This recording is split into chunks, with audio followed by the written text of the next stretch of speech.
Hello everyone. आज हम लोग बात करने वाले हैं किसी भी एग्जामिनेशन की, खास करके यूपीएससी, बीपीएससी, यूपीपीएससी टाइप की, पीसीएस एग्जाम की, खास करके इवन आप रेलवे को भी उठा सकते हैं। एग्जामिनेशन कोई भी हो, उसके लिए कुछ सर्टेन रूल्स होते हैं, उसको अगर फॉलो किया जाए तो जल्दी सफलता मिलने के चांसेस होते हैं। मेहनत आपकी कम हो सकती है, सियोरिटी बढ़ सकती है। शुरुआत ही गलत हो जाएगी ना, तो एनर्जी वेस्ट हो जाता है। और आज के डेट में जो यूपीएससी पीसीएस की तैयारी कर रहे हैं, उनमें 80% के, मैं कह रहा हूं, एक बहुत बड़ा आंकड़ा है ये, वो दो काम नहीं करते जो उनको करना चाहिए। पहला काम कि वो ओरिजिनल सिलेबस नहीं देखते।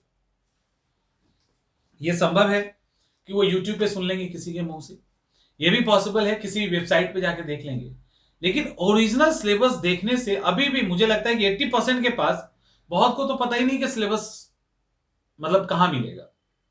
ठीक है। कुछ लोगों को तो पता ही, इंग्लिश मीडियम वाले का हाल ये है कुछ का, कि उनको तो लगता है कि बीपीएससी का सिलेबस इंग्लिश मीडियम में है ही नहीं। ये क्लियरली बताता है कि सिलेबस आपने पढ़ा ही नहीं, ऑफिशियल सिलेबस आपने देखा ही नहीं। देखिए, ऑफिशियल सिलेबस जो है ना, वही वो रास्ता है। समझ में आ रहा है? ऑफिशियल सिलेबस जो आता है, उसके उसको आपको बहुत ही सम्मान के साथ, बहुत ही गंभीरता पूर्वक आपको उसको माइक्रो एनालिसिस करके देखना है। 2 दिन लग जाए, 3 दिन लग जाए, 4 दिन लग जाए, आपको लग रहा है क्या 4 दिन का है? 2 दिन का तो कम से कम है। कम से कम 2 दिन का सिलेबस है उसका। सिर्फ सिलेबस सिलेबस पढ़ोगे तब। और भी एक चीज है, अभी बात करेंगे। तो वो 2 दिन का कम से कम आप उसको दीजिए, 2 दिन 3 दिन का समय। और एक एक लाइन जो सिलेबस का लिखा है ना, एक एक लाइन पढ़िए। आपको ज्यादा दिक्कत हो रही है तो आपका जो सब्जेक्ट है, जीएस पेपर है, इंटरव्यू का प्रोसेस क्या है, पीटी मेंस इंटरव्यू के सब्जेक्ट और प्रोसेस क्या है, वो एकदम माइक्रो लेवल पे पढ़िए। वो आपसे क्या चाहता है वो सब आपको दिख जाएगा। आपको किस तरह से प्रीलिम्स में जाना है, किस तरह से मेंस के आंसर राइटिंग की तैयारी करनी है, इंटरव्यू के लिए कैसे तैयार होना है, इसके लिए सबसे बड़ा जो गाइड करने वाला है ना, वो सिलेबस है। और सबसे पहले हम लोग उसी सिलेबस को इग्नोर करते हैं। तो आप कहोगे कि सिलेबस पढ़ने से हो जाएगा। सिलेबस पढ़ने से तो नहीं होगा, ये आपको ही पता है, हमें ही पता है। लेकिन सिलेबस पढ़ने से वो रास्ते आपको पता चलेंगे जिस रास्ते से आपको जाना है। उस सिलेबस के अंदर छोटे छोटे टॉपिक्स हैं, सब्जेक्ट वाइज। वो सब समझो छोटी छोटी गाड़ियां हैं। एक पे बैठोगे, फिर दूसरी भी बैठोगे, तीसरी भी बैठोगे, और उसमें बैठते बैठते मंजिल पे आप पहुंचेंगे। तो सवाल उठता है कि सिलेबस के अंदर, और सिलेबस के अंदर बहुत कुछ होता है, बहुत कुछ होता है।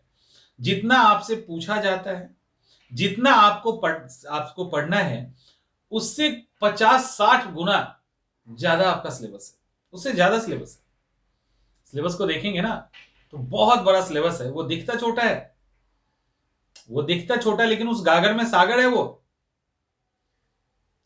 अब सवाल है कि अगर सिलेबस को पूरी फुल फ्लेज में तैयारी करने बैठेंगे तो 2 साल भी कम पड़ जाएगा।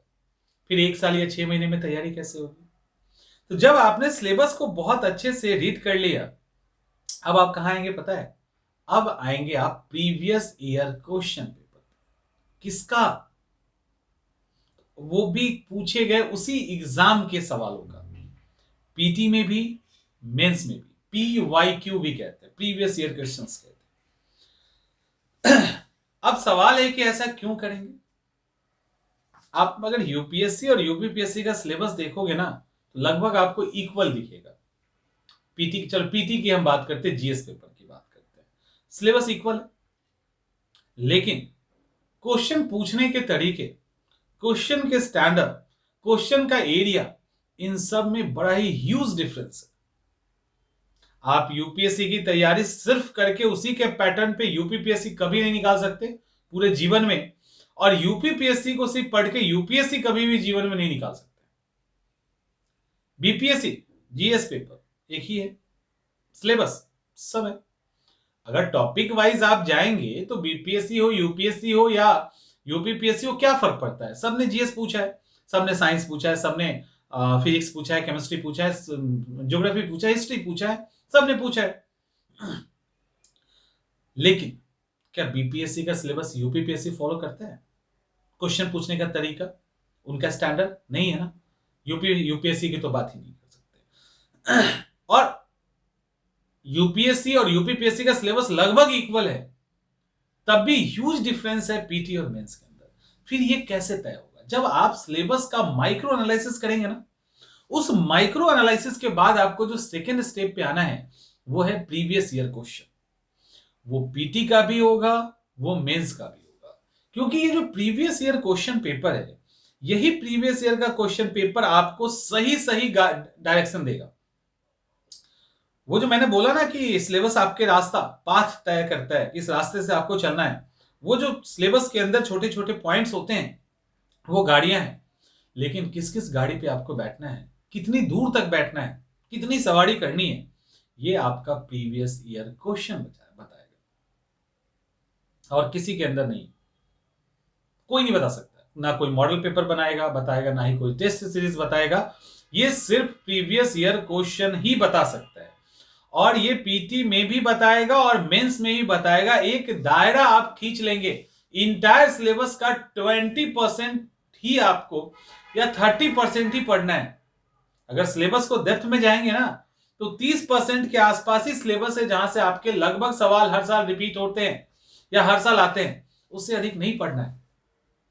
तो अगर आप सिलेबस को देख लिए, अच्छे से पढ़ लिया, उसके अकॉर्डिंग स्टार्ट कर दिए, तब भी फंसोगे। एक मेरा दोस्त है,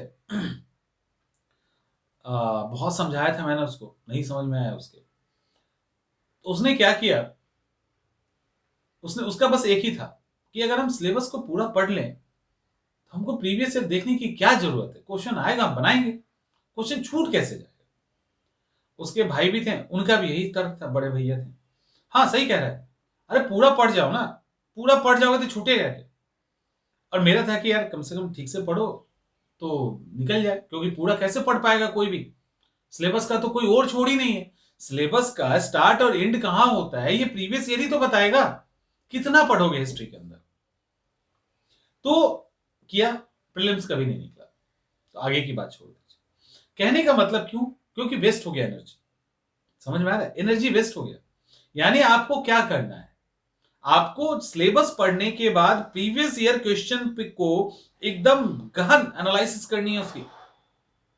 उसके बाद आप एक कॉपी में नोट कीजिए कि इस तरह के सवाल, इस तरह के चैप्टर से इतने सवाल अक्सर हाँ पूछे जाते हैं। तो आपका क्या होगा, हर सब्जेक्ट के अंदर एक बाउंड्री खींचनी शुरू हो जाएगी। हर सब्जेक्ट में एक बाउंड्री, आप टॉपिक्स चूज कर लोगे कि यहां से मैक्सिमम सवाल आता है। कुछ एक सवाल इस टॉपिक से भी आया है, इसको अगर हम छोड़ भी दे तो फर्क नहीं पड़ता है हमारे रिजल्ट के सेहत पर। समझ में आ रहा है। तो आपका सिलेबस और प्रीवियस ईयर क्वेश्चन, ये दो वो गाइडलाइन है, माने ये वो ऐसे गाइडेंस करेंगे आपको कि फिर आपको किसी की जरूरत नहीं पड़ेगी, आप उस पाथ से आगे बढ़ सकते हैं। और ये आपके मेहनत को आसान कर देगा। जो एफर्ट कर रहे हैं उसको रिजल्ट में कन्वर्ट करने की ताकत रखेगा। और फालतू को जो मेहनत कहीं और कर रहे हैं उसकी जगह पे आप रिवीजन करेंगे, क्योंकि आपने जब दायरा तय कर लिया ना, तो आपको पता चल गया इतना ही पढ़ना है, तो उसको 20 बार पढ़ो, 30 बार पढ़ो। माने कम से कम आप हर टॉपिक को 15 बार तो अपने लाइफ में पढ़िए। उस कंपटीशन देने वाले एग्जाम के पीरियड में हर टॉपिक को, जो इसको आपने इंपॉर्टेंस दिया है ना, कम से कम 15 बार उसको रिवाइज कीजिए।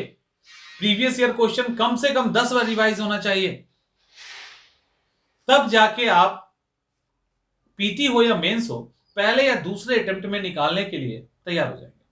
पहले अटेम्प्ट में निकल जाएगा, पहले दूसरे में जाने की जरूरत नहीं होगी, और दूसरे के बाद तीसरे में तो बिल्कुल ही जाने की जरूरत नहीं होगी, क्योंकि लाइन लेंथ पे तैयारी करना, उसको बार बार रिवाइज करना, ये तभी संभव है जब आप अपने सिलेबस से बिल्कुल फ्रेंडली होंगे और एक सीमा रेखा खींचेंगे। किससे? आप PYQ वाले से। तो ये दो गलती ना करें जो अमूमन करते हैं ना। 80% प्लस स्टूडेंट ऐसे हैं जो करते हैं। अगर आप उनमें से हैं तो सुधार लीजिए। मिलते हैं अगले वीडियो में।